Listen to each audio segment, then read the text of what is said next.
तर नमस्कार मित्रांनो, स्वागत आहे तुमचं पुन्हा नवीन एका आपल्याच्या ब्लॉगमध्ये. आज मित्रांनो आपण चाललो आहोत चर्चगेटमधील काळा घोडा फेस्टिवलला. आणि आज आपल्याबरोबर मित्रांनो आपले मित्र आहेत केतन आणि अक्षय. आणि या फेस्टिवलला मित्रांनो खूप लोक बाहेरून येत असतात आणि एक फेस्टिवल खूप असं काय बोलू शकतो फेवरेट फेस्टिवल आहे मुंबईकरांसाठी. आणि सर्व काही जे यूथचे लोक जे आहे आपली मुंबईची म्हणा किंवा बाहेरची सुद्धा या फेस्टिवलसाठी आवर्जून येत असतात, कारण की ते वेगवेगळे आर्ट्स आपल्याला पाहायला भेटत असतात. आणि हा जो फेस्टिवल आहे मित्रांनो काल 20 जानेवारीपासून स्टार्ट झाला आहे आणि 28 जानेवारीपर्यंत हे फेस्टिवलची लास्ट डेट असणार आहे. तर बघा मित्रांनो, ज्याला कोणाला यायचं असेल या दिवसांमध्ये येऊ शकता. आणि आता मित्रांनो आपण उभे आहोत ओव्हल मैदानामध्ये आणि बघू शकता जिकडे तिकडे मित्रांनो क्रिकेटचं मित्रांनो फुल वार आहे. आणि सर्वजण अक्षरशः इतके वेगवेगळे खेळत आहेत की कळणार नाही की कोणता प्लेयर कोणत्या टीमसाठी इथे फिल्डिंग करतो. आणि खूप मोठ्या ट्रॉफीज सुद्धा आहेत ज्या की मी तुम्हाला दाखवू इच्छितो. एकापेक्षा एक ट्रॉफी. तर बघू शकता मित्रांनो, हे आपले मुंबई विद्यापीठ आणि त्याच्यासमोर हा राजा व्हाईट ओव्हल. तर ओव्हल मैदानातून मित्रांनो स्ट्रेट बाहेर आल्यानंतर तुम्हाला मुंबई विद्यापीठ दिसेल आणि त्याच्याच पुढे हे मित्रांनो तिथून आपल्याला लेफ्ट घ्यायचं आहे आणि तिथून दाखवतो मी तुम्हाला. हे बघा तिथून लेफ्ट घ्यायचं आणि बघू शकता मित्रांनो इथून काळा घोडा फेस्टिवल स्टार्ट झाला आहे. आणि किती गर्दी आहे. आज रविवार आहे, आज आहे 21 तारीख. आणि बघा एंट्रन्स काय गर्दी आहे एंट्रन्सला मित्रांनो. त्यांचं ते रजिस्ट्रेशनचं आहे ते गणलं आहे, त्याच्यामुळे आता त्यांनी डायरेक्ट आतमध्ये सोडायला लागलेत. हां, तर आता आपण मित्रांनो मध्ये आलो आहे आणि त्यांचं जे ऑनलाईनचं होतं सिस्टमचं ते आता काही चालत नाही आहे. आणि खूप काही गोष्टी होत्या त्या आता बंद झाल्यात कारण की लोकच खूप आहेत. आणि आपल्याला हे बघू शकता मित्रांनो पाण्याच्या बॉटलींना किती चांगलं दिसतं आहे. बघू शकता मित्रांनो, हा गेट जितका सुंदर आहे त्याच्या मागचा जो उद्देश तोही तितकाच सुंदर आहे. तर मित्रांनो तुम्हालाही माहिती आहे की ह्या ज्या प्लास्टिकच्या बॉटल्स आहेत त्या रियुजेबल तर नसतात, पण त्याच जागी आपण धातूच्या बॉटल्स वापरल्या तर त्या आपण रियूज पण करू शकतो व कुठेतरी त्यामुळे प्लास्टिकला आळा घातला जातो. तर बघू शकता मित्रांनो या सगळ्या काही त्या ट्रंक्स आहेत आणि कशा प्रकारे काळा घोडा ज्याच्यासाठी फेमस आहे बनवलं गेलं आहे.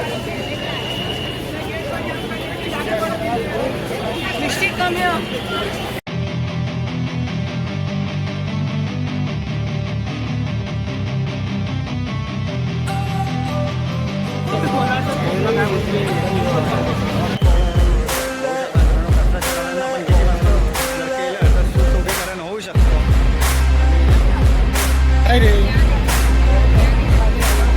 यार गाडी दिसायची, गाडीच्या काय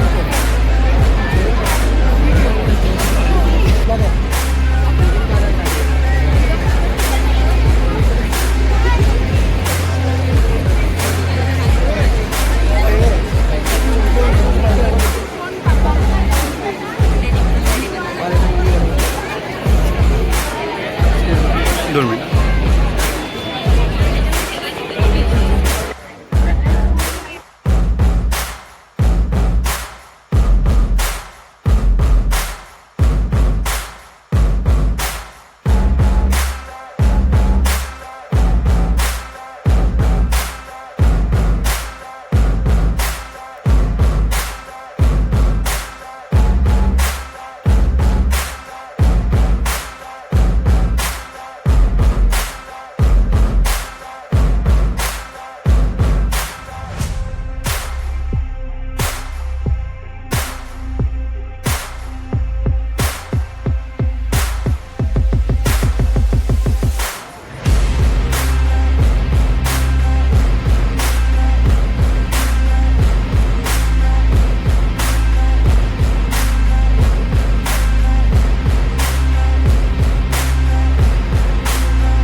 मित्रांनो एकापेक्षा एक असे इथे तुम्हाला स्टोअर्स पण भेटतील.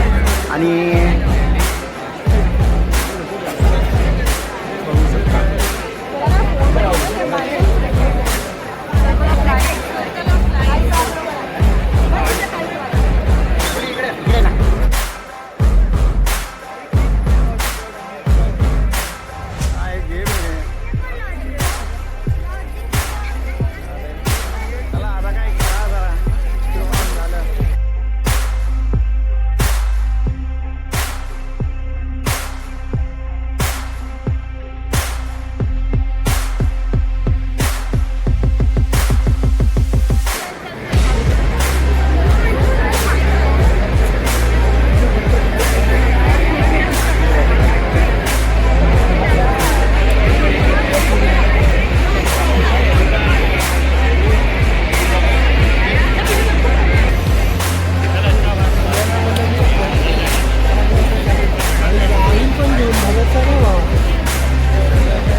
मित्रांनो, किती मस्त असं वाटतं या छत्र्या याच्यावरती.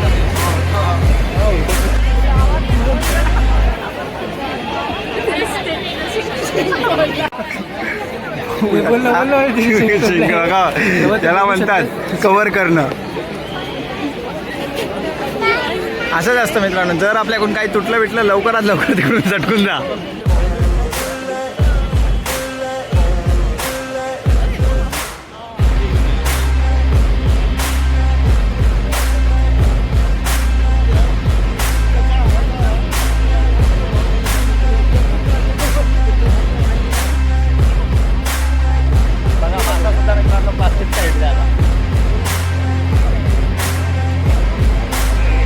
बघू शकता एकापेक्षा एक स्टॉल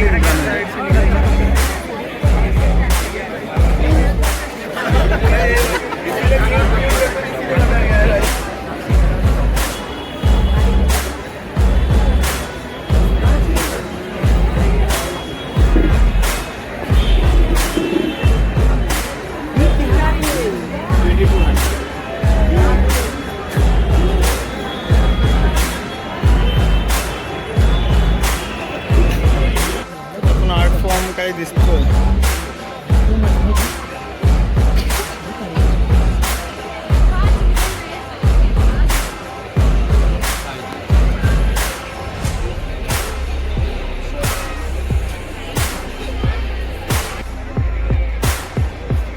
हँडीक्राफ्ट राजस्थान.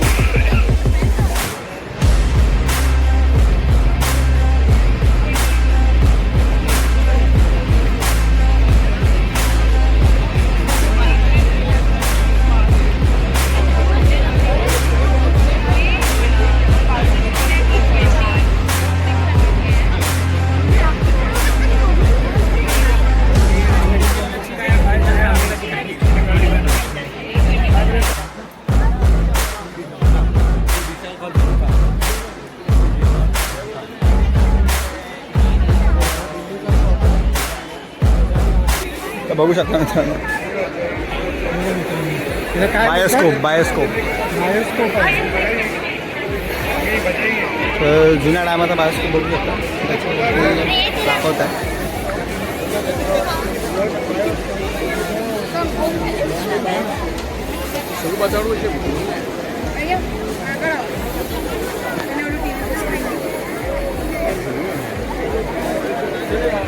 तर मित्रांनो, जुन्या मुंबईचे फुटेज आहेत जे बघू शकता तुम्ही. तेव्हाच्या टायमाच्या त्या गाड्या बिड्या काय होत्या ते.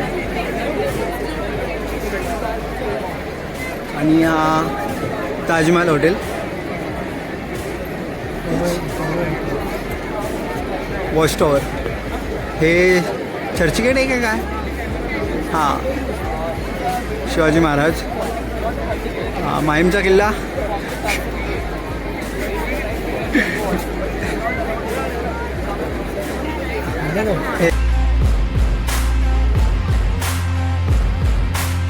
बघू शकता मित्रांनो, चक्रव्यूहसाठी लाईन आहे. आणि हा काळा घोडा. आता आपण इकडे जाऊया जरा. आणि इकडे पण मित्रांनो स्टॉल्सच आहेत, बघू शकता. आता मित्रांनो, अशा प्रकारे आपला आजचा हा काळा घोडा फेस्टिवलचा ब्लॉग इथेच संपतोय. आणि जर तुम्हाला मित्रांनो आपला आजचा ब्लॉग आवडला असेल तर लाईक करा, शेअर करा आणि सबस्क्राईब करा. आणि भेटूया अशाच नवीन एका ब्लॉगमध्ये. तो पण tata bye bye, see you. मित्रांनो, जर तुम्ही या फेस्टिवलला येत असाल तर थोडं लवकर या, जेणेकरून जर तुम्ही सकाळच्या टाईममध्ये आलात तर तुम्हाला खूप काही गोष्टी एक्सप्लोअर करता येईल. आणि आता तर तुम्ही ब्लॉगमध्ये बघितलंच असेल किती गर्दी होती, त्यामुळे जास्त काही एक्सप्लोअर नाही करता आलं, फोटो नाही काढता आले. तर तुमच्यावर असं न हो म्हणून तुम्ही थोडं लवकर या. त्याच्यानंतर अजून एक सांगेल मित्रांनो, की हा जो फेस्टिवल आहे, आता हाच नाही कोणताही फेस्टिवल मुंबईमध्ये जेव्हा असेल तर ट्राय करावं की, म्हणजे जर आज समजा फेस्टिवल स्टार्ट होतो आहे, आज 21 तारीख आहे, तर तुम्ही ट्राय करा की 21 तारखेला यावं. कारण की कसं असतं, कोणताही फेस्टिवल जेव्हा स्टार्ट होतो तेव्हा तो पहिल्या दिवशी जास्त लोकांना माहीत नसतं.